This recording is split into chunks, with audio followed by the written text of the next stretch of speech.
정대장TV 시청자 여러분 안녕하십니까, 정대장입니다. 자, 최근 전세 사기가 이 사회적인 큰 문제로 대두가 돼서 국토교통부에서 전세 제도를 없애겠다 뭐 이런 기사가 나왔다가 다시 이 원희룡 장관이 그건 아니다, 이 임대인들이 굉장히 큰 반발이 있었죠. 근데 이 전세 제도라는 게 제가 저희 방송을 꾸준히 보신 분들은 아시겠지만 전세 제도는 없어질 수가 없습니다. 전세 제도를 없애려면 쉽게 얘기해서 임대인들이 이 전세금을 내줄 만한 이 여력이 100% 있어야 되는데 지금 100% 있지는 않거든요. 그게 첫 번째 문제고, 두 번째 문제는 이 전세 사기 문제 때문에 아주 그 어떤 악용되는 나쁜 제도로 좀 인식이 되는 이런 경향이 있는데, 사실은 임대인과 임차인이 서로 니즈가 맞아서 진행되고 있는 게 우리나라에서, 세계에서 유일하게 우리나라만 있는 게 바로 이 전세 제도거든요. 임차인들은 월세를 내는 대신에 이 돈을 맡겨놨다가 나중에 찾아가는 거죠. 왜? 전세 보증금을 은행에 맡겨놓고 받는 예금 이자보다 바로 월세로 내는 게 훨씬 더 비싸기 때문에 그냥 임대인한테 그 임대 보증금을 주는 거고요. 임대인은 그 돈을 활용을 해서 다른 데 더 돈을 굴릴 수 있는, 은행에 맡겨놓는 것보다 더 굴릴 수 있는 어떤 기회를 갖는 거고, 또 다른 이유는 이 갭, 그러니까 전세 보증금과 매매 가격의 갭이 작은데 이 갭을 활용해서 어떤 투자 수익률, 시세 차익을 보기 위한 이런 용도로 사용되고 있기 때문에 서로가 니즈가 맞아떨어지고 있는 게 바로 이 전세 제도인데, 이게 지금 금리가, 대출 이자가 비싸기 때문에 지금은 뭐 반전세나 월세로 가는 경향이 있지만 금리가 인하됐을 때는 다시 전세를 선호하는 그런 현상이 벌어질 수 있습니다. 이건 바로 임대인과 임차인 간의 서로의 수지 타산이 되는 거죠. 수지가 맞아떨어지는 거죠.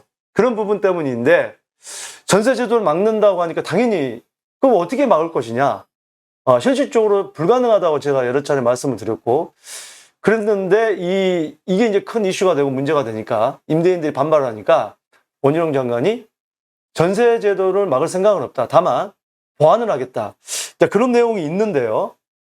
원희룡 장관이 지금 해외에 있는데 기자간담회를 이렇게 했다고 합니다.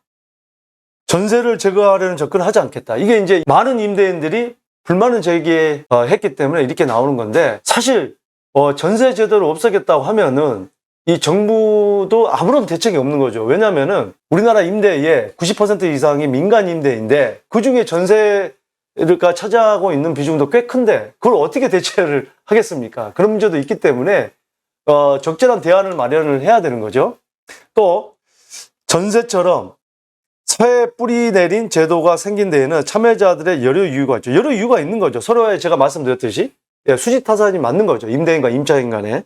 이런 행동의 뿌리는 하루아침에 바뀌지 않는다. 하루아침에 바뀔 수 없습니다. 전세제도, 제가 늘 전세가 월세로 이동을 많이 했다 이런 뉴스가 나올 때마다 뭐 전세가 이제는 없어진다 그런 내용들이 자꾸 나오는데, 제가 없어질 수 없는 이유에 대해서 계속해서 말씀을 드리는 겁니다. 자, 그래서 이 원 장관이 무제한 전세 대출을 끼고 갭 투자를 하고 경매로 넘기는 것 빼고는 보증금을 돌려받을 방법이 없는데도 천연덕스럽게 재테크 수단인 것처럼 얘기되는 부분은 손을 봐야 한다. 이게 지금 전세 사기 문제가 큰 이슈가 되고 있기 때문에 당연히 손을 봐야 되는데, 시스템을 보완하겠다고 하는 거죠. 자, 그럼 그 보완 방법은 무엇이냐? 일정 숫자 이상의 갭 투자를 금지 또는 제한하는 방법을 논의해 볼 수 있을 것이라고 했다.